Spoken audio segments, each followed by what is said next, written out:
Renaud Bellé, conseiller institutionnel chez MBDA, nous répond à cette question. Pourquoi les enjeux d'hypervélocité sont-ils particulièrement d'importance à la lumière de la guerre en Ukraine? Alors en Ukraine, on parle beaucoup du retour de la haute intensité et de la masse, mais on se rend compte aussi que des moyens très sophistiqués sont aussi utiles pour pouvoir s'imposer à l'adversaire. Et on l'a vu avec la destruction d'un navire russe, le Moskva, par un missile hypervéloce Neptune.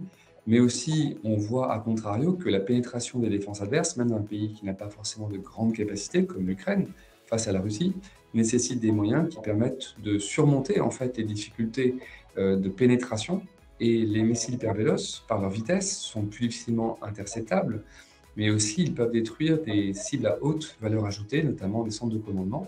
Et donc aujourd'hui, certes, la masse compte, mais aussi la diversité des moyens qui permet aussi de surmonter les défenses adverses, de pénétrer et de frapper là où on peut imposer finalement notre volonté. Et donc dans les guerres futures, notamment face à des enjeux dans le monde asiatique avec la Chine, face à la Russie, dans une guerre peut-être entre l'OTAN et la Russie, eh bien, ces missiles sont aujourd'hui indispensables.